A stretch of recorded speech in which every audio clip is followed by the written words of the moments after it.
Assalamualaikum warahmatullahi wabarakatuh. Selamat datang kawan-kawan semua di channel Riam Biru. Terima kasih banyak untuk kawan-kawan semua yang sudah berkenan hadir di channel ini. Dan kali ini ada satu cerita datang dari Mas Jumadi di Boyolali. Mas Jumadi menceritakan pengalaman bapaknya gitu ya. Pengalaman bapaknya di mana waktu itu Mas Jumadi masih kecil, masih baru usia sekitar 2 tahun lah. Nah, bapaknya Mas Jumadi ini namanya Pak Wage. Itu dulu profesinya sebagai seorang petani sekaligus sebagai orang yang dipercaya oleh beberapa warga untuk memelihara kerbau. Angon kebo gitu ya, maksudnya untuk memelihara itu kerbau-kerbau para tetangga, para warga itu dititipkan. Dan kandang kerbonya itu tepat di belakang rumahnya Mas Jumadi itu, di belakang rumahnya Pak Wage. Kejadiannya sendiri itu sekitar pertengahan atau awal-awal tahun 80-an. Mas Jumadi sendiri itu lahir tahun 80. Ya kemungkinan usia 2 tahun awal-awal lah ya, 82 atau 83-an. Nah, jadi di masa-masa itu, di tahun-tahun segitu, kampungnya Mas Jumadi itu belum dimasuki listrik. Kalau malam itu ya gelap. Dan ya tapi karena memang kehidupan udah seperti itu, udah terbiasa dengan hal tersebut, yang namanya Pak Wage pun kadang kayak gitu. Malam-malam ya mereka ada rasa takut gitu ya. Pak Wage itu ada rasa takut. Tapi karena tugas kadang seperti itu harus ngecekin ke kandang, ke kerbaunya barangkali ya kan ada hal-hal yang tidak diinginkan, ada yang ngambil, ada yang pencuri kerbau atau apa kayak gitulah. Mungkin untuk keamanan sendiri. Itu kalau malam itu sering kontrol ke sana. Nah, Mas Jumadi waktu itu kan masih kecil dan memang nggak mengingat sama sekali kejadian tersebut. Hal ini diceritakan oleh Pak Wage itu pada suatu malam. Jadi pada suatu malam Mas Jumadi beberapa tahun yang lalu lah gitu ya. Itu duduk-duduk sama bapaknya di teras di sana. Bapak pun udah terlihat semakin menua gitu ya.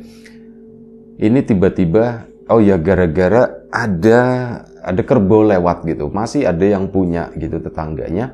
Itu ada yang lewat dan bapak itu cerita.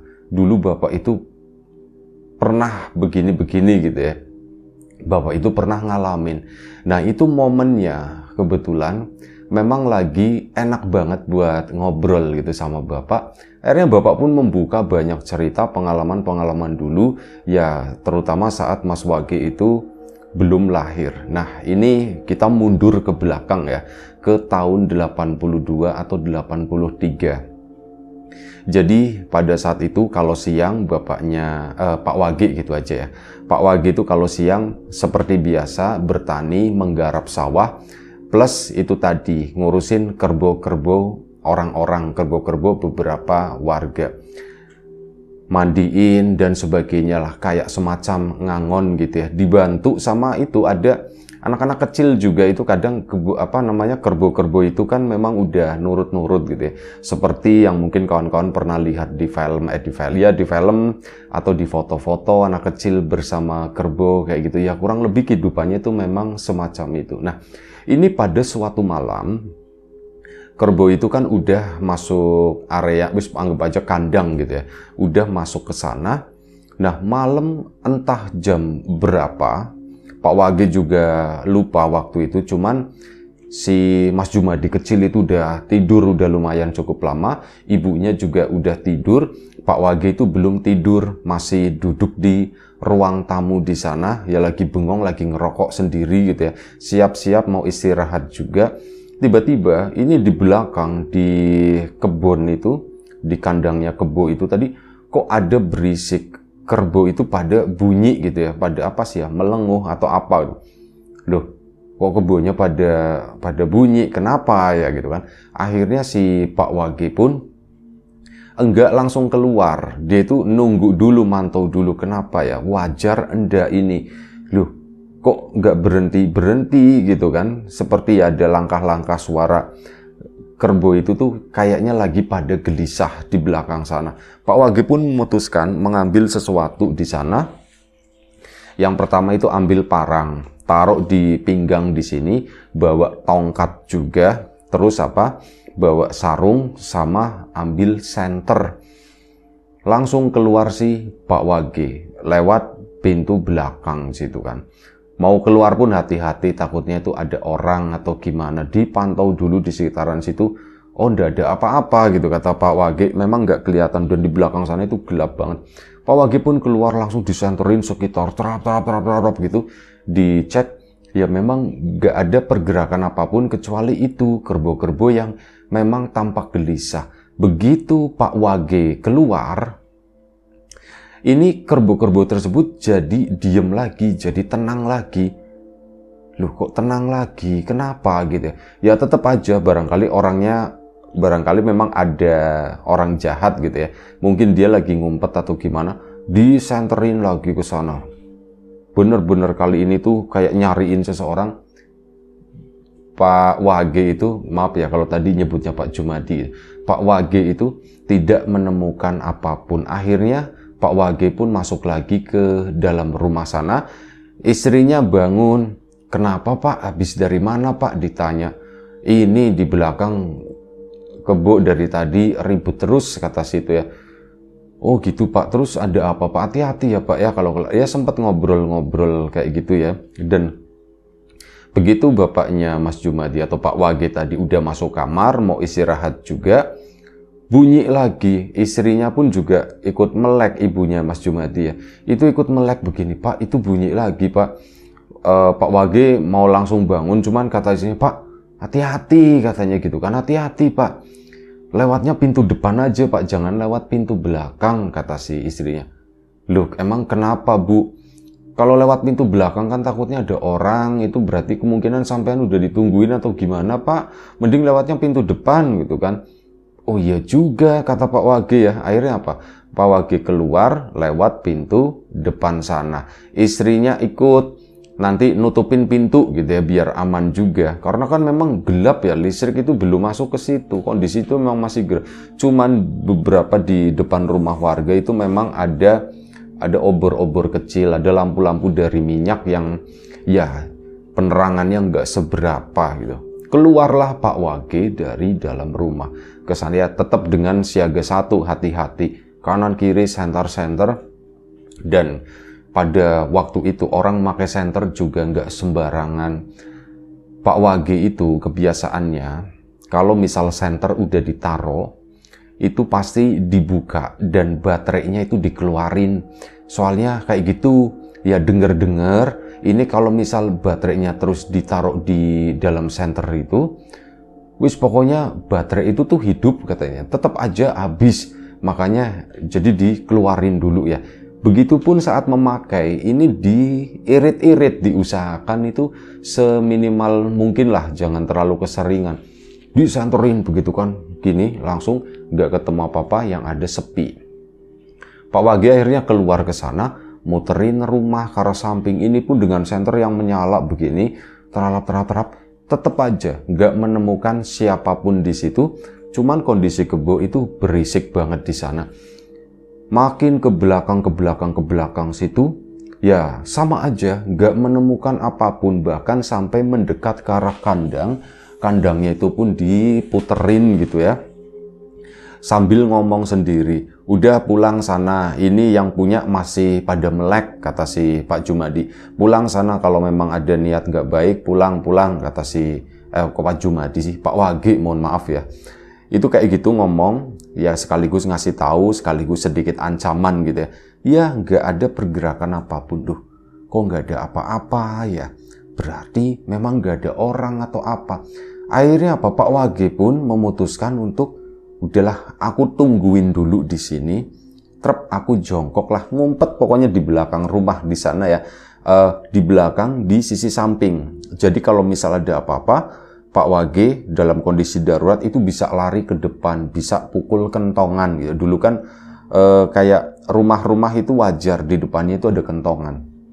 Nah ini si Pak Wage itu pun kayak gitu, berada di samping belakang rumah. jongkok ngumpet di sana. Kerbau-kerbau yang di belakang itu udah mulai tenang lagi nih. Ditungguin gitu kan, 5 menit sarung dipakai begini, ditutupin, senter juga udah mati, gelap-gelapan. Nah, di situ baru Pak Wage itu mendengar ada suara letupan, plep gitu, plep plep plep dari bawah tanah, dari dalam tanah. Tapi di sisi belakang kandang kerbau sana, plep gitu. Duh, itu suara apa? Pak Jumadi lama-lama melihat ada api kecil, mungkin kawan-kawan udah menebak ya, itu satu sosok yang mungkin terkenal di masyarakat kita sebagai Banaspati atau Kemangmang gitu. Bola api. Nah, ini berangkat dari api yang kayak puntung rokok. Apinya tuh kecil, dia tuh melayang begini. Pak Jumadi itu sebenarnya udah, Pak Jumadi lagi salah, Pak Wage gitu. Pak Wage itu sebenarnya udah tahu, jangan-jangan ini Kemangmang lagi gitu, jangan-jangan ini Banaspati.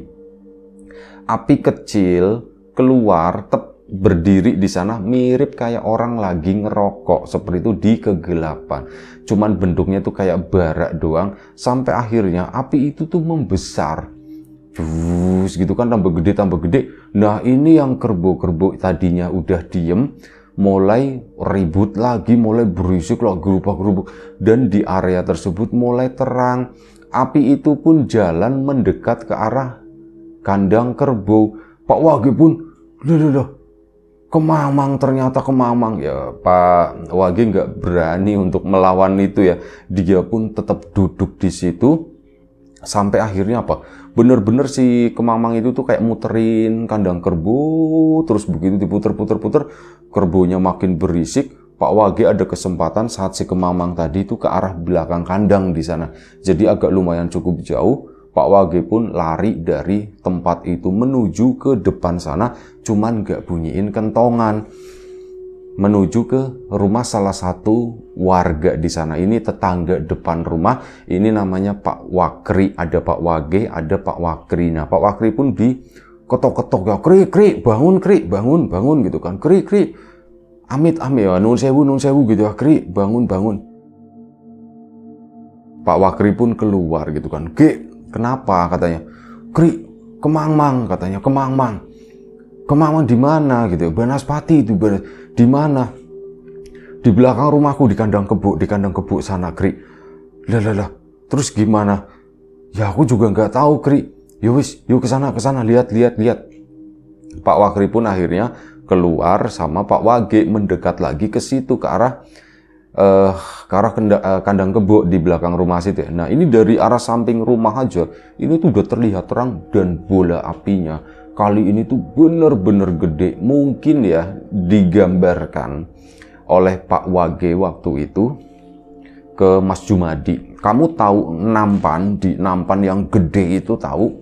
Iya Pak, nampan yang gede.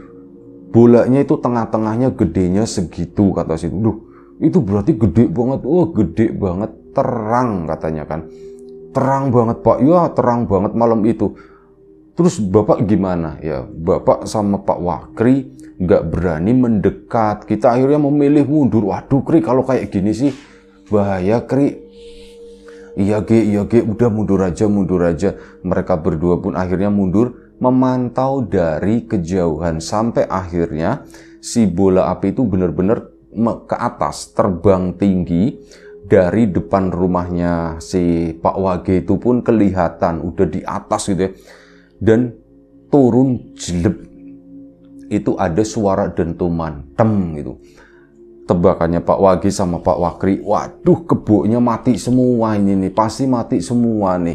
Kan mikirnya begitu ya. Yaudah, tengokin, itu udah balik lagi gelap ya, Banaspati itu hilang. Mereka mendekat ke arah kandang kerbau, ke sana pelan-pelan, tentu saja dengan rasa takut gitu ya. Ini kita gimana ya, sudah enggak apa-apa, tengokin. Ke sana ke arah kandang kerbau, ternyata apa? Kerbau itu masih pada berdiri normal. Lah, masih normal Kri katanya. Iya ya, enggak ada apa-apa, tapi hati-hati barangkali itunya masih ngumpet di sana, kata si Pak Wakrinya. Iya, ditungguin kan, ada mungkin sekitar 10 menit. Kerbau itu ayam-ayam aja, biasa-biasa aja. Terus akhirnya disenterin trap gitu. Nah begitu disenterin, di situ pun nggak ada apa-apa ya. Si kerbau itu cuman diem aja, bener-bener diem gitu doang. Nggak ada apa-apa, Kri. Sampai akhirnya udah senter dimatiin lagi. Terus gimana? Dicek aja mendekat ke situ, barangkali dari sini nggak kelihatan. Oh iya bener juga. Sama Pak Wakri, mereka berdua pun akhirnya ngecek mendekat ke arah kerbau-kerbau tersebut. Dicek, diputerin di situ ya, ya memang nggak ada apa-apa. Jumlah kerbaunya pun sama, mereka baik-baik aja. Dilihat di bagian badan semuanya itu nggak ada satupun yang terluka. Ya kondisinya itu baik lah gitu. Kri, baik-baik aja Kri. Ya bisa, ya sudah yuk kita pulang, yuk kita pulang. Aku ngeri, kata si Pak Wakri, aku ngeri kalau yang ngadepin kayak model-model begitu katanya. Udah pulang-pulang, mereka baru pulang sebentar, baru jalan dari itu mau menuju ke arah depan, masih posisinya di belakang rumah. Di situ mereka mendengar ada suara bersin, tapi suara bersin itu tuh bersinnya anak kecil, cik gitu ya. Si Pak Wage pun nengok, Kri, kamu bersin Kri? Bukan Ki, bukan aku juga dengar ada yang bersin, kayak anak kecil ya Kri ya. Iya kayak anak kecil. Senterin Ki, senterin. Akhirnya disenterin lah ke sana, ke kandang kerbau. Di dalam kandang kerbau tersebut itu ada anak kecil, kecil banget. Kalau dibandingin sama Mas Jumadi yang usianya 2 tahun, lebih gede gitu. Kemungkinan usia 3 tahun dia itu lagi jongkok, cuman apa? Hitam semua, kotor, kondisinya tuh kotor banget, hitam, dan mukanya itu serem, kata si Pak Wagi, mukanya serem. Gri, itu apa ya Gri ya? Udah Ge, jangan, udah stop, jangan disenterin lagi, jangan disenterin, udah, pergi. Pak Wakrinya itu minta pergi, akhirnya sudah kan, Pak Wagi juga ndak berani di situ, mereka pun ke depan sana. Itu apa ya, aku ndak tahu gitu ya. Wis Ge, berdoa aja semoga kerbaunya ndak apa-apa. Apa perlu panggil warga yang lain? Gimana ya? Ya udah Ge, mending gitu aja, panggilin warga yang lain. Ini punya siapa aja, kamu panggilin. Temenin lah, ayo tak temenin. Akhirnya ditemenin sama si Pak Wakri tadi, ngetokin beberapa rumah di sana. Ada 3 atau 4 rumah, keluarlah yang punya kerbau-kerbau tersebut. Kenapa? Pak, begini. Wes diceritain gitu ya, secara garis besar, ke yang satunya sama. Akhirnya pada keluar rumah semua.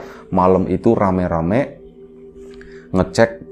Jadi yang keluar itu enggak cuman yang punya kerbau doang, tapi mungkin tetangga kali yang mendengar itu ada ribut-ribut apa sih gitu ya, kok kayaknya rame gitu kan. Akhirnya warga yang lain yang di deket-deket rumah itu pun pada ikutan bangun. Alhasil yang keluar pun lumayan cukup rame, pada bawa obor gitu, obor-obor yang ada di depan rumah itu ada cadangan gitu, diambil, dinyalain, dipakai. Mereka tuh berjalan, ada sekitar 8 atau 9 orang malam itu, bapak-bapak semua, menuju ke belakang rumahnya Pak Wage.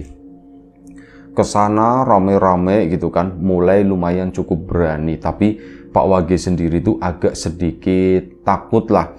Nah ini begitu rombongan itu datang, istrinya Pak Wage sama Mas Jumadi yang masih kecil itu, ini udah digendong. Mas Jumadinya itu bangun, cuman memang nggak nangis waktu itu ya. Ini udah kayak nunggu di depan pintu.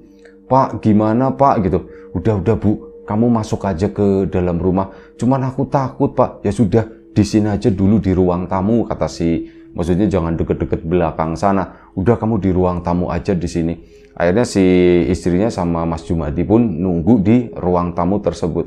Mas Jumadi nggak ingat apapun ya, usia masih 2 tahun. Dia pun balik lagi tidur. Ini warga kesana ke arah belakang situ, langsung ngelilingin si kandang kerbau, dicariin di sana.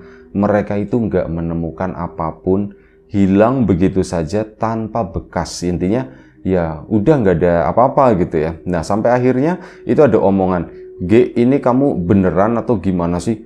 Beneran Pak, tanya Wakri. Ya Kri ya beneran. Iya Pak, beneran Pak, saya itu katanya. Beneran, kami itu ngelihat itu bola api itu gede banget Pak. Ya bisa, semoga ndak apa-apa gitu ya. Ya udah G, udah kalau misal ada begituan, udah kamu tinggalin aja lah itu. sesuatu yang mungkin kamu juga berat buat ngelawan gitu ya. Udah ndak apa-apa, ini kerbau-kerbau ini insya Allah aman, kata si bapak tadi. Akhirnya mereka pun pada pulang ke rumah masing-masing. Pak Wage pun akhirnya pulang, terima kasih sama Pak Wakri udah nemenin, masuklah ke dalam rumah. Nah udah kan mereka itu akhirnya istirahat gitu ya. Setelah Pak Wage cerita ke istrinya sebentar, Mas Jumadinya udah tidur. Setelah itu mereka pun istirahat. Keesokan paginya Pak Wage itu bangun pagi-pagi banget ya, dari mungkin sekitar jam 5. Cuman kata istrinya, Pak Wage itu kan mau keluar, mau ngecek gitu, Pak nanti aja, nunggu agak sedikit terang. Akhirnya ya sudah, sekitar jam setengah 6 pagi barulah Pak Wage keluar buat ngecek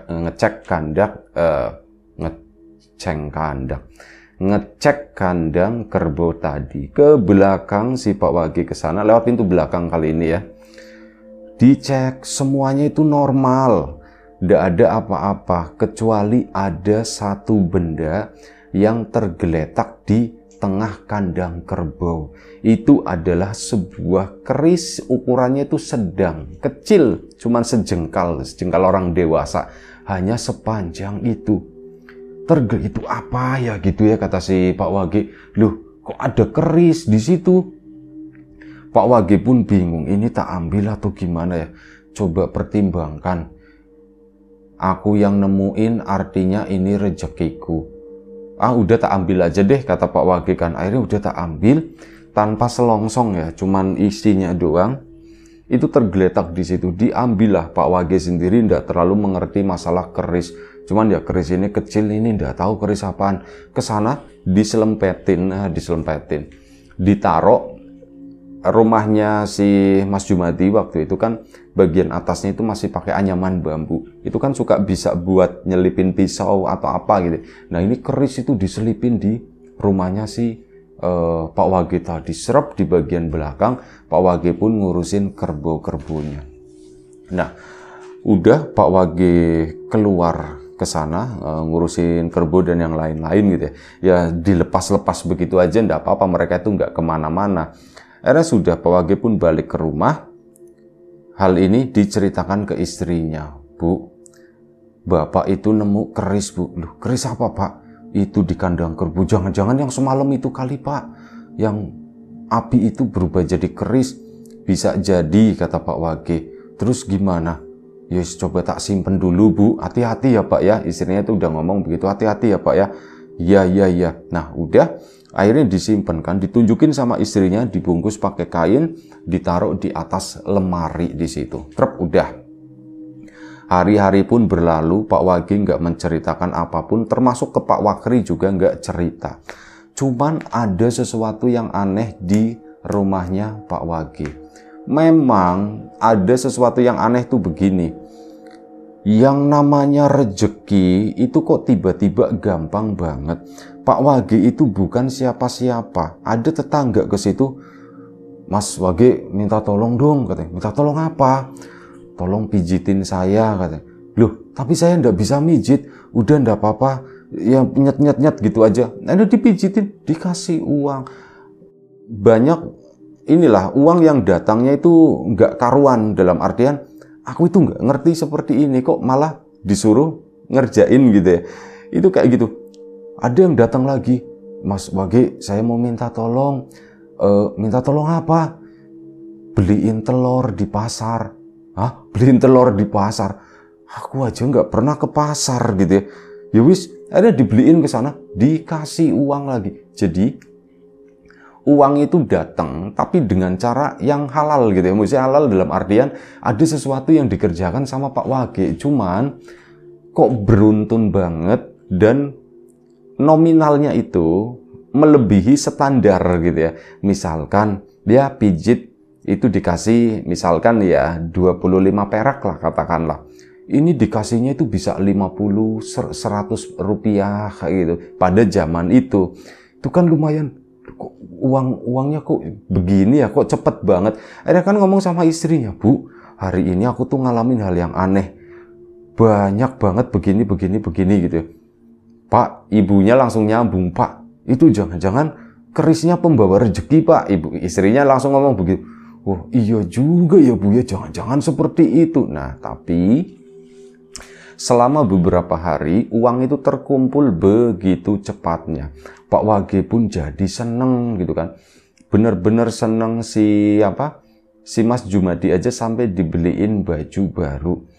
Dan akhirnya cerita sama si Pak Wakri, Kri, aku begini, kok bisa Ge seperti itu? Aku yo nggak ngerti katanya. Banyak banget orang minta tolong sama aku kata situ ya. Dan akhirnya apa? Ujung-ujungnya ini ada orang sakit. Ini yang aneh lagi. Ada anak kecil itu sakit. Ya orang dulu bilangnya tuh kesambet atau apa. Datangnya ke Pak Wage. Pak Wage ini minta tolong. Dulu aku nggak ngerti kata si Pak Wage ya dibikinin air atau apa. Ya Pak Wage pun akhirnya ke belakang ngambil air gak diapa-apain. Cuman dikasih gitu doang ini ya Bu ya. Cuman saya tuh nggak ngerti apa-apa. Itu langsung diminumin sama anaknya. Terus udah pulang. Katanya anaknya sembuh. Akhirnya itu nyebar. Pak Wage itu jadi dukun dalam waktu yang cukup singkat lah katanya begitu. Ini banyak yang meminta-minta dan sebagainya. Pak Wakri kan satu-satunya orang yang tahu masalah keris tersebut. Dan Pak Wakri itu juga nggak ngomong ke siapapun. Tapi ngomongnya ke Pak Wage. Ge, hati-hati ya Ge ya katanya. Hati-hati gimana Kri? Pak Wage itu langsung kayak mau marah gitu ya. Ngapain kamu bilang hati-hati seolah-olah itu nggak percaya sama aku atau gimana? Adanya begitu yang keluar sikapnya.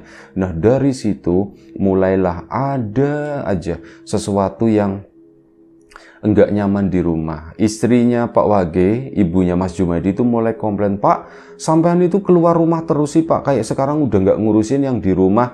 Iya tapi kan kamu tak kasih uang, kata si ini ya. Yang ada itu ribut, yang ada itu berantem, hampir setiap hari. Ini singkat cerita aja ya. Itu kayak gitu, di sini dikasih duit, di sini di dalam rumah itu berantem terus. Panas rumah itu rasanya dan lama-lama Pak Wage itu nggak betah tinggal di rumah sana sampai akhirnya ada aja gangguan di luar rumah. Ada perempuan yang mendekati Pak Wage waktu itu hampir dinikahi lah, cuman Pak Wakri yang datang. Ge, kamu itu bukan kamu sendiri loh, ini tuh nggak bener kayak gini. Kamu cuman demi begini kamu ninggalin istri sama anakmu yang masih kecil katanya gitu kan. Enggak, jangan begini Ge, jangan begini, salah. Dan akhirnya Pak Wakri, Pak Wage-nya tetap keras ya. Pak Wakri sama beberapa warga itu datengin istrinya, datengin ibunya Mas Jumadi, minta kerisnya di mana. Ya ibunya Mas Jumadi juga ini gara-gara keris itu udah berpikiran seperti itu. Akhirnya kerisnya diambil, dikasih ke orang. Semenjak itu Pak Wage itu balik seperti semula. Nggak ada yang minta tolong, nggak ada yang apa, rezeki juga ya seadanya seperti itulah. Dan akhirnya Pak Wage itu selamat dalam artian balik lagi ke keluarga, nggak jadi kawin lagi, terus nggak berkepanjangan menjadi seorang dukun kayak gitu ya. Ini benar-benar akhirnya pulang ke sana, Pak Wage pun dikasih tahu sama Pak Wakri, G, ini tuh gara-gara keris itu cuma ngundang fitnah doang. Kamu di satu sisi dikasih kelebihan, tapi di sisi lain kamu bakal melupakan sesuatu yang lain yang lebih berharga. G. Maka dari itu kemarin kerisnya tak ambil, itu tak serahin ke si bapak sana. Biarin aja gitu ya, bodoh amat, bapak itu tak ngerti gitu gimana cara ngurusin. Oh ya wis lah sudah. Pak Wage pun adem ayem gitu ya. Dan memang pertama agak berat, tapi lama-lama menerima dan alhamdulillahnya bisa menjalani kehidupan normal sampai Mas Jumadi itu udah gede. Itu aja satu cerita dari Mas Jumadi. Terima kasih banyak. Kawan-kawan di rumah juga terima kasih banyak atas support dan dukungannya. Apapun itu, kawan-kawan subscriber, kawan-kawan membership, kawan-kawan yang udah kasih support dalam bentuk super thanks ke Riam Biru, kawan-kawan yang udah ngasih like, udah nge-share ke yang lainnya, kawan-kawan yang udah ninggalin komentar juga terima kasih banyak. Doa terbaik dari kami untuk kawan-kawan, semoga selalu diberi kemudahan dalam hal apapun, termasuk kemudahan dalam hal rezeki. Yang sakit segera diberi kesembuhan, yang sehat tetap dijaga kesehatannya. Sampai jumpa di episode selanjutnya Riam Biru. Jaga kesehatan kawan-kawan semua. Sekali lagi terima kasih banyak, mohon maaf sebesar-besarnya. Sampai jumpa lagi. Assalamualaikum warahmatullahi wabarakatuh.